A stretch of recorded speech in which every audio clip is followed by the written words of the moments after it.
Bienvenidos al 10º Congreso Internacional en Gobierno, Administración y Políticas Públicas. Como no podía ser de otra manera, para celebrar nuestro 10º aniversario, este año tenemos invitados de lujo.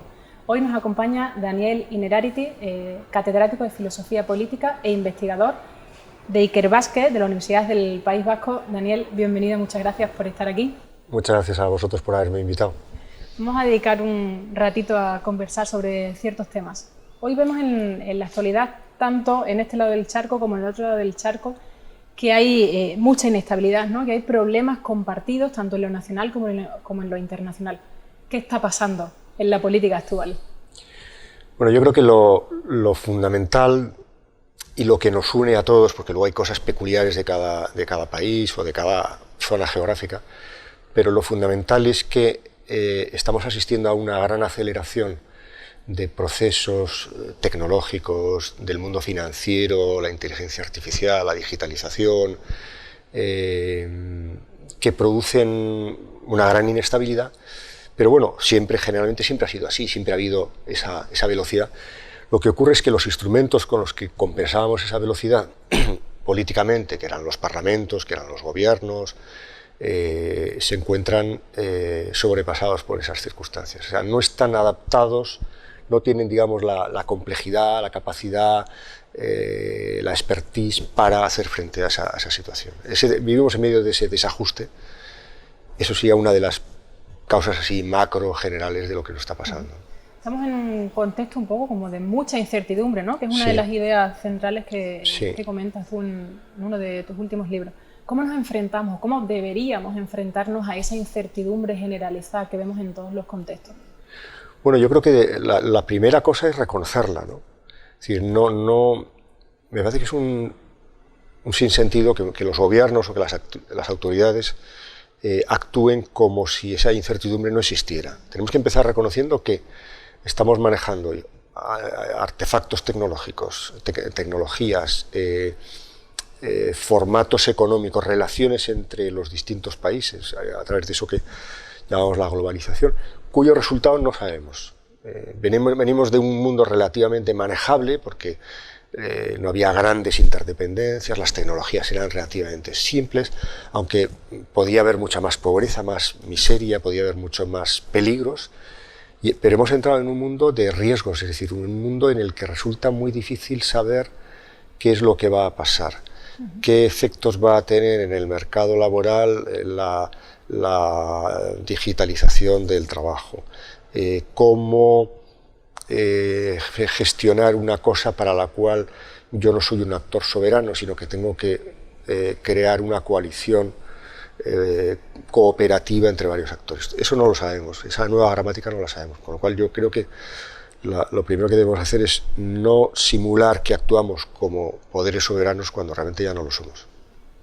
Y justamente este desfase o esta incertidumbre nos está pasando también con las propias tecnologías, ¿no? Tú señalas el aumento de tecnología y todo el cambio como una de las causas, pero pareciera que eso también, que esa misma situación la enfrentamos con las tecnologías, ¿no? Es decir, al principio toda la evolución tecnológica, incluso el uso de redes sociales y tal, era como la utopía, era como lo que nos iba a solucionar ciertos problemas, nos iba a democratizar. Y vemos que es así y no, ¿no? O sea, digamos, en ciertos usos justamente se está desdemocratizando las redes sociales, el uso que se hace desdemocratiza en los espacios públicos, ¿no? Sí. ¿Hasta qué punto esto es así o no? Bueno, uno de los síntomas de que no sabemos muy bien qué va a pasar en ese futuro y cuáles son los efectos reales de esas tecnologías es que pasamos de la euforia a la decepción en el curso de 5 años, ¿no? Yo recuerdo cuando en la primavera árabe, en aquel momento, haber participado en un debate muy interesante, donde yo era el más escéptico y siento ser el más cenizo, el que hacía previsiones más negativas, ¿no? Me hubiera gustado no tener razón, pero realmente estamos pensando que las tecnologías sustituyen determinados formatos o decisiones políticas, porque en el fondo son la política. Y cuando nos damos cuenta de que eso no es así, entonces pasamos a una especie de miedo ante la uberización del mundo. El mundo se va la tecnología, hay como una especie de, ahora mismo instalado entre nosotros una especie de prejuicio tecnológico, antitecnológico radical. Por ejemplo, el tema de hasta qué punto la robotización va a eliminar muchos puestos de trabajo, va a hacer que nuestro trabajo sea sustituible o no. En torno a eso, más que una discusión racional y una previsión dentro de lo que podemos adivinar, lo que hay es un miedo de la gente y un desconcierto de las autoridades que no saben muy bien cómo realizar esa transición, ¿no? Yo creo que cuanto antes abandonemos esta especie de carácter ciclotímico que tenemos, ¿no? O conducta bipolar, ¿no? Pasamos del entusiasmo tecnológico a la decepción total. Cuanto antes abandonemos eso mejor, y vayamos a examinar con un poco de tranquilidad cuáles son los efectos de esas tecnologías. Y también se está viendo modificado el propio papel de los ciudadanos, ¿no? Tú mencionabas antes la primavera árabe, digamos, Sí. y todas estas revoluciones, pero en los últimos años lo que vemos a los dos lados del Atlántico, si quieres un poco un contexto más general, es que se incumplen programas electorales, se judicializa la política, se politiza la justicia, y digamos como que al ciudadano se le ha relegado a otro plano, ¿no? ¿Para qué ha quedado el ciudadano después de todos estos procesos de movilización, de movimientos sociales, etcétera? Bueno, es que la teoría democrática la conocemos muy bien, y los ideales, que es una democracia, es un sistema que pone a la ciudadanía en el centro de las decisiones, que genera una ciudadanía que observa, entiende lo que está pasando y acompaña críticamente el ejercicio del poder. Esa es la teoría. En la práctica lo que tenemos más bien es que ciudadanía, y aquí incluiría incluso también cierta parte de la clase política, ¿no? No entendemos, no nos está siendo comprensible el mundo. El mundo de la democracia y de la política está funcionando con unas claves que para un ciudadano medio son absolutamente incomprensibles. Entonces nos encontramos con esa especie de irracionalidad constitutiva, en la cual hay una frase muy cínica de Juncker, del anterior presidente de la Comisión Europea. Decía, los gobiernos sabemos lo que hay que hacer, pero no sabemos cómo ser reelegidos si hacemos lo que hay que hacer. Bueno, esa frase, que es cínica, sí que refleja algo, ¿no? Y es que se ha disociado las razones técnicas de la buena gestión del gobierno de la legitimidad popular, ¿no? Y en estos momentos quien habla de legitimidad popular parece que está propiciando una política irracional que no tiene en cuenta los resultados, y quien por el contrario defiende una política con buena gestión, con resultados medibles, etc., parece que quiere prescindir de la opinión de la gente, ¿no? Mientras no suturemos esa ruptura, yo creo que vamos a estar en un horizonte de muchos bandazos de un lado al otro, ¿no? Y por recurrir a unas categorías que todos más o menos podemos entender, aunque son un poco simplificadoras, ¿no? Esa especie de oscilación que hay en nuestros países entre gobiernos tecnocráticos y gobiernos populistas, ¿no? Repito que no me gustan mucho esas categorías, pero parece que vamos a estar condenados durante un cierto tiempo a que lo que antes era una oscilación entre gobiernos de derechas y luego gobiernos de izquierdas, ahora va a ser, con otros ingredientes, va a ser de este estilo, ¿no? Y además con las connotaciones que tiene la utilización de esas categorías, digamos, con la ciudadanía, ¿no? Que siempre el populismo, digamos, un gobierno que se caracteriza como populista o que se tilda de populista, siempre tiene unas connotaciones generalmente peyorativas para la ciudadanía, ¿no? Es como hay cierto rechazo, o lo mismo cuando vamos a gobiernos muy tecnócratas, ¿no? Es decir, cambia el proceso, pero también cambia la manera en que se cuentan eso. Sí, probablemente las dos dimensiones tienen una parte de razón.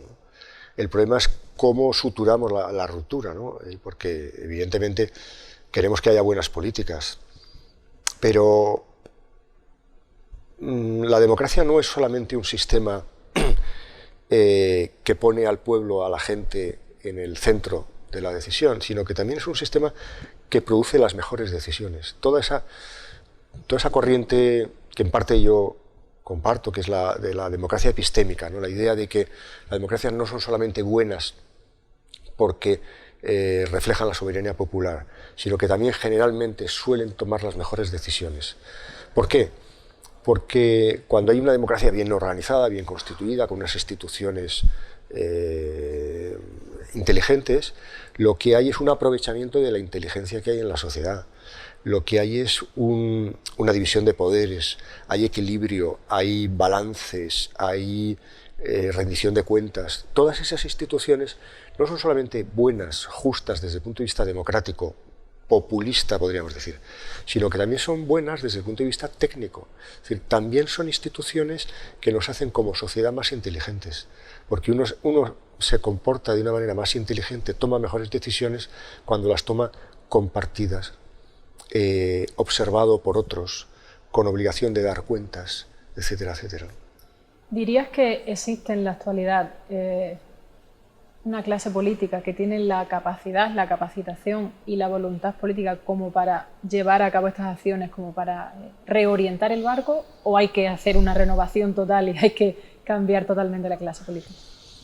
Hay un chiste que yo suelo recordar de vez en cuando, que es en las autoridades ferroviarias de un país descubrieron que siempre que había un accidente, el vagón que salía más perjudicado era el último, y decidieron suprimir el último vagón en todos los trenes.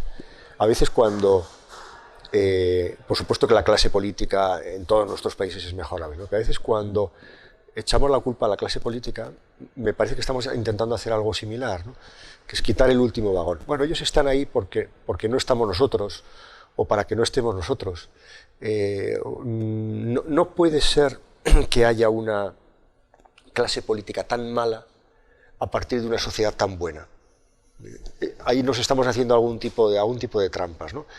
Lo cual no significa que no haya que reflexionar mucho acerca de los sistemas de selección de nuestros líderes, pero en el fondo esto no es tanto un problema de que haya una élite y de que los procedimientos para acceder a esa élite sean unos u otros, como de que haya una relación entre gobernantes y gobernados un poco más sofisticada, ¿no? Por ejemplo, nos estamos convirtiendo, en la democracia contemporánea, los ciudadanos nos estamos convirtiendo en mirones, en voyeurs, en gente que mira un espectáculo, se enfada en ocasiones, se ríe, se divierte a veces, pero eso es algo que no va con nosotros, ¿no? Y el tipo de implicación tendría que ser más en términos de responsabilidad, ¿no? Quiero yo como ciudadano hacerme responsable y por tanto adquirir competencias, interesarme por la política. Tenemos un sistema político que permite eso, o que oscurece las cosas, o que prescinde de la gente. Ahí tenemos que avanzar mucho, ¿no? La idea es que algo hemos hecho, ¿no? Todos, entre todos, como ciudadanos, como académicos, entre todos algo hemos tenido que hacer para llegar aquí. La pregunta difícil, digamos, sería ¿qué hemos hecho para llegar a este momento de shock, ¿no? Y de estar tan noqueados en todos los contextos? Si yo lo tuviera que resumir en una idea, porque hemos hecho muchas cosas, unas mejores y otras peores, pero si yo lo tuviera que resumir en una idea, yo diría que hemos sido poco inteligentes como sociedad. Es decir, nuestras sociedades tienen un dinamismo, unas tecnologías, unas fortalezas tales que son capaces de producir, mandar al hombre a la luna, crear unas tecnologías infinitamente sofisticadas, sacar a un montón de gente de la pobreza. Somos capaces de eso, pero para eso tenemos que configurar inteligencia colectiva. Esto no es una cuestión de unas élites que nos rescaten a unas personas ignorantes, ¿no? Esto es una inteligencia colectiva en la cual cada elemento de esa colectividad tiene funciones diferentes. No es lo mismo si uno está en el Parlamento, que si uno es un profesor, que si uno es un trabajador, etc. Pero lo fundamental, yo llevo muchos años insistiendo en esto, lo fundamental es que construyamos inteligencia colectiva, porque lo que nos está ocurriendo más bien es lo contrario. Nos está ocurriendo que en muchas cosas generamos estupidez colectiva. Es decir, ponemos en marcha procesos de emulación, de linchamiento de otros, de imitación torpe, que nos nos hacen ser peores como sociedad de lo que lo somos como personas, ¿no? Es decir, ¿cómo conseguimos, por ejemplo, en el caso de la crisis económica se vio muy claro, ¿no? Hay unos mecanismos inteligentes, que son los mecanismos anticíclicos, que están previstos para, en momentos en los que la economía está muy caliente, enfriarla, y en momentos en que está muy fría, calentarla. Es decir, procurar que la gente no tenga el acceso al crédito tan fácil, cuando eso puede tener unos resultados en la agregación muy negativos, o al revés, estimular la economía, como parece ser que es el momento actual en el que esto haría falta, ¿no? ¿Qué político ha sido capaz en momentos de calentamiento de la economía de enfriarla? Yo recuerdo cuando en el año 2008 estalla la crisis de las subprimes americanas. Yo vivía en Francia y seguía mucho la política francesa, y la Asamblea Nacional estaba a punto de aprobar una ley de acceso universal al crédito, que a todos nos parecía muy bien, porque claro, qué cosa más estupenda, pero en el contexto, en conjunto, si tenemos visión de cómo están concatenadas las cosas, los elementos que intervienen en una sociedad compleja, aquello era algo completamente inoportuno. Por supuesto, se dejó de hablar en cuanto se desató la crisis, ¿no? ¿Cómo conseguimos, para eso están las instituciones, para eso está la política, cómo conseguimos mecanismos que nos hagan como sociedad mejores de lo que lo somos como personas, y no exactamente al revés, ¿no? Al revés. Una última cosa, Daniel, para cerrar. ¿Estamos listos como sociedad, como clase política, como academia, que creo que también tiene un rol importante? ¿Estamos listos para gobernar el futuro o nos falta entrenamiento todavía? Eso va a ser el tema de mi charla luego, y yo creo que no estamos muy preparados para eso, porque tenemos varios problemas. Tenemos un problema objetivo que no depende mucho de nosotros, y es que el futuro es cada vez menos fácil de conocer. Por la propia evolución de las cosas, la aceleración de la historia, las tecnologías, hace que el futuro sea para nosotros algo bastante más desconocido que para nuestros abuelos, por lo cual ya partimos de una base mala.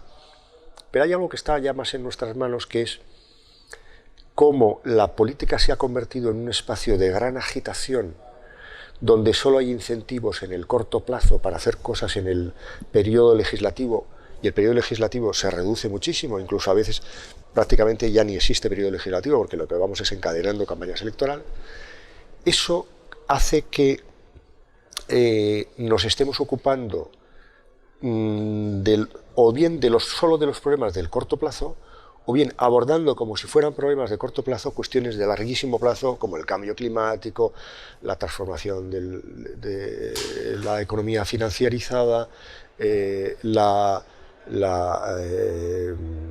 robotización, problemas que requieren acuerdos que vayan más allá de un gobierno particular y de una legislatura. No los estamos abordando, o los abordamos con una lógica que no es propia, ¿no? Entonces, o conseguimos, como sociedad, como gobiernos, como partidos, también como académicos, generar más inteligencia estratégica, es decir, más inteligencia que vea un poco más allá del plazo inmediato, o yo creo que vamos a cometer muchas estupideces que serán simplemente eso, la agregación de pequeñas decisiones que en sí mismas no están mal, pero todas sumadas producen un resultado desastroso. No os quiero terminar con una nota de pesimismo, sino de optimismo. Podemos combatir eso, pero para eso hace falta pensar cómo ponemos al futuro en el centro de nuestras consideraciones, con mayor capacidad estratégica, con instituciones y compromisos que atiendan a los derechos de las generaciones futuras, a la preservación de la naturaleza, es decir, a cosas que son un poco más de mayor alcance que nuestra pequeña batalla electoral. O sea, tenemos todavía muchas tareas pendientes y muchas cosas por pensar con inteligencia estratégica y colectiva, ¿no? Muchas gracias, Daniel, por acompañarnos.